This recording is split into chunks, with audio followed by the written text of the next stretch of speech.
to Capitol Hill. Thank you so much for being willing to give your time to this advocacy day that we're doing. It's so important for members of Congress and their staff to hear your stories about why these issues matter. And as much as my colleagues and I love to go to the Hill and work on behalf of Childhelp, having you come alongside us in this way makes a huge impact and really makes the request that we have relevant to the members of Congress that represent you, their constituent. And they do want to hear your voice, and we are really, really appreciative of you giving your voice to these causes. So today we're going to talk about another one of our requests to members of Congress, and that's to co-sponsor a bill. Co-sponsoring a bill just simply lends that person, that member of Congress's name to support an issue. Bills have a sponsor. That's the person who has actually written the text and introduced it formally in the House or the Senate. And then there are opportunities where a member of Congress can call up the sponsor of the bill, usually done through the staff, and ask to have their name listed as a co-sponsor. So that is what you are going to be requesting. This is our third request of the Advocacy Day, and that's to co-sponsor HR 5414 in the House, so 5414 in the House. That's been introduced by Mr. Bilirakis from Florida, or to co-sponsor in the Senate S 2689, which has been introduced by Mr. Burr, Senator Burr from North Carolina. So why do we need our members of Congress to co-sponsor these bills? Well, we have a complicated issue here, so I'm going to try to hit the high points. And don't worry if you cannot explain this. We're going to have some documents that we send over to the staff ahead of time that will direct them, to contact us to talk about the nuances. So don't feel like you actually have to get all this stuff right. But if you can spit out the numbers for the bill and share your story, that's the most important thing, right? So we're asking for HR 5414 in the House and S 2689 in the Senate to co-sponsor. So the issue is, as you know, Childhelp runs some treatment villages. We have one in Virginia and one in California. And because of a change in the law, our California village has a problem with its licensure, and we need to fix that statutory, this new statutory requirement that's come in place so that we can continue to operate as we always have, with the standard of care that offers children in the most need as many services as we can possibly offer them. So right now, our California village is licensed for 84 beds. And there was a law that was passed by Congress several years ago, which just came into effect. And what it in essence does is that it's wonderful. It creates some new programs that we very much love and appreciate. But one of the programs it creates is for qualified residential treatment programs. You don't have to remember all of this, but QRTPS are a new federal reimbursement for children to receive services like those that we offer at our village. Now, the problem with this new QRTP legislation is that if you have over 16 beds, which we do, remember we're licensed for 84 beds, if you have over 16 beds, then you are thrown into a different category, an Institute for Mental Diseases category. So that's a IMD, and you have to remember all of this, but we want you to have the background. You're thrown into a different category, which means that you cannot receive Medicaid funding.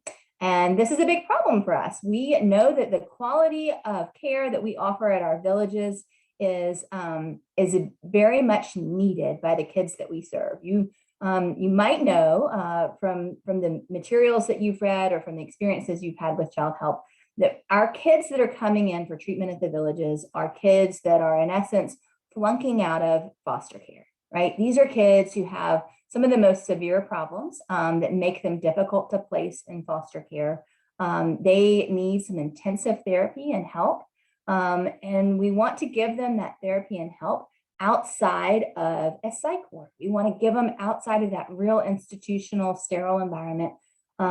We want them to have a place where they feel loved, where they feel safe, and where they have access to all different kinds of therapy, whether that's equine therapy, like we have at our Virginia village, art therapy, music therapy, all the different things that we can offer because we have 84 beds, and we can then justify the cost of having these unique therapies brought in for these kids. So we know that we don't want to move kids straight from foster care into mental health wards at hospitals. We want to give them a place where we can rehabilitate them to make them foster care eligible again, or hopefully back to a safe, loving, permanent home. And this new law was intended to try to get rid of really large institutional hospital-like environments for kids. And that's great, but there's some groups like ours that aren't those institutional environments that you think of, that are larger than 16 beds and do have a home-like environment. And we're not really contemplated or accounted for in the way that the legislation has been written.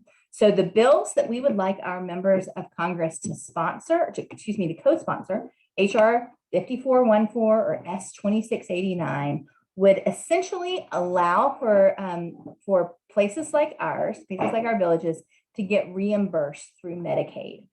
This is not a problem in our Virginia village because of the way that state's Medicaid works and the way that we're licensed there. This is only a problem in our California village.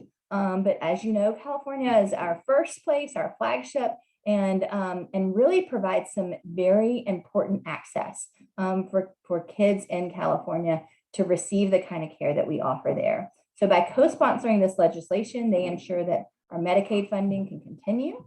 The worst case scenario for us is if this doesn't happen, then we will be forced to reduce all the way down to 16 beds, possibly. We're investigating ways to create 4 separate entities, which could get us into maybe 64 beds.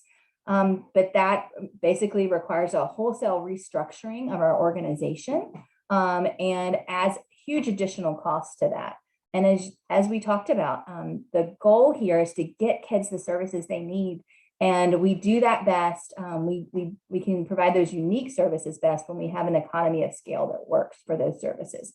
So if we reduce to a very small number of beds, it's unlikely we would be able to provide the same standard and quality of care and the same number of offerings for therapy that we can at the level we're at now. So this is really important so that we're not kicking kids into a mental health ward, and we're not trapping them in a foster care environment that doesn't work for them or their foster care parents, right? So we want to continue to be able to really save the most vulnerable kids and support them at a time when they really need it, and keep them from something worse happening.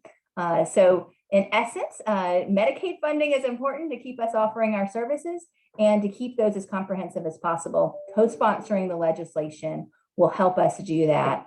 And that's going to be your request to your members of Congress, to just co-sponsor that legislation. And of course, well, like I said at the beginning, we're going to have lots of information for them about the nuances of the different Medicaid licensure categories and all these acronyms that I just threw at you. The most important thing you can do is to get those 2 bill numbers out there, ask them to co-sponsor, and share your story. And after that, we can do all the follow-up. So hopefully this is helpful for you. Please read your packet, learn your information a little bit, but don't stress too much about the talking points. Your story and your connection is going to be the thing that really moves the needle most for us. So we really appreciate your willingness to participate in the Advocacy Day, and look forward to talking more when we do our virtual live event where we can ask questions. So thanks for your time.